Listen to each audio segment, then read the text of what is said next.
8 survival myths that will make things worse. What a concerning video to have suggested.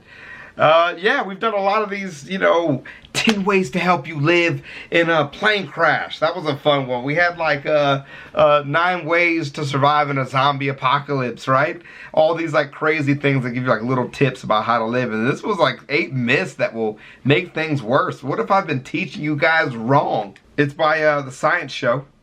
And let's get it. For most folks, food can actually be a lower priority. But there's a lot of bad survival info out there. Some tips seem too good to be true, and they are. Others are ingrained enough to be common knowledge, except they're wrong. So here's a list of 8 survival tips you definitely shouldn't follow, and what to do instead. First up, water. What about all the snow that's piling up in the blizzard? That is made of water. Snow can be safe. Who told you to do that? Who told you to eat snow, dumbass? Nobody says that. To eat, especially if it's freshly fallen. While it can collect contaminants as it falls, things like soot from wood fires and coal plants, that generally won't be enough to hurt you. Snow that's already been on the ground for a while is riskier since it might have accumulated, like, who knows what, pollutants from the road maybe. You know, you can insert your own yellow snow joke here. But eating snow might be a bad idea for a different reason. It has to melt inside your body, and that uses your body heat. Water has a high heat capacity because it has pretty strong bonds holding the molecules together. So you need a lot of energy to break those bonds to boil liquid water or melt ice. Energy your body would otherwise be using to keep you warm. Plus, you have to eat a lot of snow to get enough water since piles of snow contain a lot of air. So to keep your body temperature from falling too much, find a way to melt the snow first. But the worst way to do that is to hold it against your skin to melt it. Don't do that. Still gonna cool you down. If you're in the desert, don't count on cactuses as like secret jugs of fresh spring water. There's a lot of water in there, yeah, but there's also a bunch of noxious chemicals. Cactuses use an unusual type of photosynthesis called CAM. CAM photosynthesis uses way less water than other kinds, so it's handy in the desert. CAM plants gather CO2 through pores at night and store it in the form of organic acids. Then they can close those pores during the day to minimize water loss, using the stored carbon to get on with the light-dependent parts of photosynthesis. For storage, they mainly use malic acid, which isn't so bad for you. It's in various fruits, although too much can irritate your mouth. But many CAM plants also make oxalic acid. Oxalic acid is toxic because it binds to calcium, which can mess up your body. I'm pretty sure, I mean, we live in a desert, so it's a little bit different, the information that we get out here, like when you go visit museums and stuff. I'm pretty sure the only thing I've heard of is you using cactuses as ways to hold water, not drinking the water from the cactus. And so what they do is they use this, which I just looked up on the internet. What they do is use the skin of the cactus to either hold the water that you boil, like post-boiling, or boil it in the cactus, like the water in the cactus, which is like stuff that you see in like cartoons and stuff like that. But yeah, that's what I've heard from the survival. Also build up in your kidneys in the form of calcium oxalate, the stuff kidney stones are made of. In addition to the acids, a lot of cactus flesh contains alkaloids, which are a diverse family of plant chemicals that generally aren't nice to eat and can really affect your body. Cactus juice won't get you high like it did to Sokka and Avatar: The Last Airbender, but it can make you sick enough to cause puking or diarrhea, which will dehydrate you and make matters worse. Fishhook barrel cactuses and young prickly pear cactuses contain few enough of the unpleasant chemicals to be kind of edible when raw. They still don't taste good, but they'll do in a bind. But you better be pretty confident in your botany skills. Bodily fluids are also mostly water, so you might think you can recycle them. Drinking urine might help you survive ever so slightly longer, but it's only safe to do for a day or so. That's because the waste products in your pee are waste for a reason. If you put them back in your body, they'll build up faster than your kidneys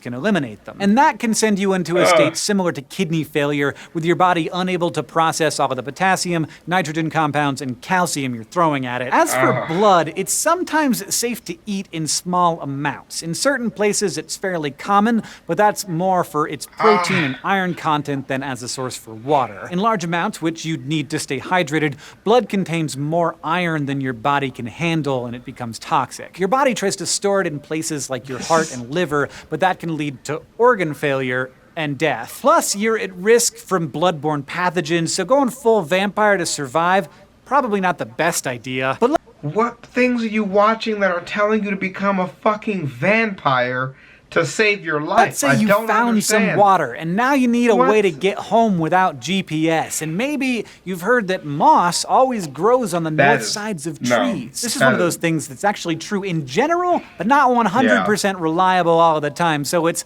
not so useful for navigation. Here in the northern hemisphere, the northern side of a tree will get the least sunlight thanks to the Earth's tilt. So that means the northern side of the tree is most likely to be shady, cool, and damp, all things that moss likes. Mosses are non-vascular plants, which aren't as good at retaining water as other types of plants. They essentially lack the plumbing to transport water inside of them, so they need all the moisture they can get. So if some other situation is creating good conditions on any particular side of a tree, moss can grow there just fine. It's not necessarily pointing north, it's just the nice for moss side. You're gonna need some shelter too, or at least a way to stay warm. And you might have seen people in old-timey books or shows giving a swig of booze to warm someone up, especially in a blizzard. This one almost seems intuitive because alcohol brings a flush of warmth to your cheeks, but that is the exact opposite of what you want if you need to stay warm. Alcohol is a vasodilator, meaning it opens up the blood vessels near the surface of your skin,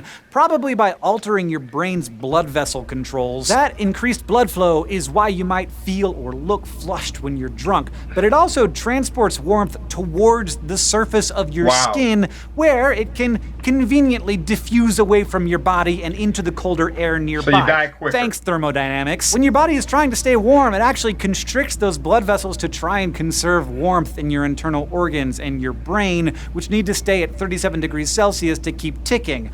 Don't undo that hard work. And if you're cold, rubbing yourself to stay warm seems intuitive. The friction generates a bit of warmth.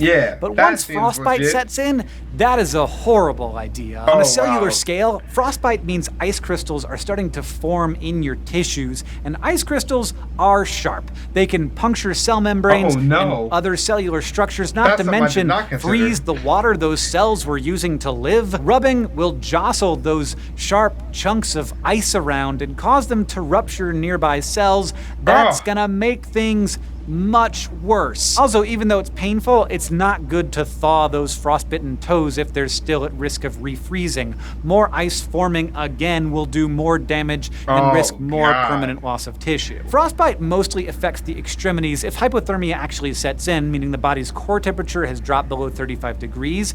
The key is careful, slow reintroduction of warmth. Plunging a victim of hypothermia in a hot tub could cause irregular heart rhythm or even a heart attack. The proper way to treat frostbite and hypothermia is by a doctor, but when that's not possible, caution is best. Try to sit tight and don't risk doing more harm. Finally, on your way home, it's best if you can avoid being mauled, bitten, or stung by anything. You know what? But if you are, be careful what advice you listen to, like that one myth that tells you to slice open the snake bite and suck out the toxin. The effects of snake bite vary based on the kind of snake and the venom it's packing. Some bites may cause severe tissue damage and internal bleeding, while others are neurotoxins. There's a bunch. Snake venoms are fascinating. So in reality, this so-called treatment will increase the risk of the wound getting infected, possibly spread the venom into the victim's bloodstream much faster, and not actually remove very much venom. In other words, don't do it. An article published in the New England Journal of Medicine in 2002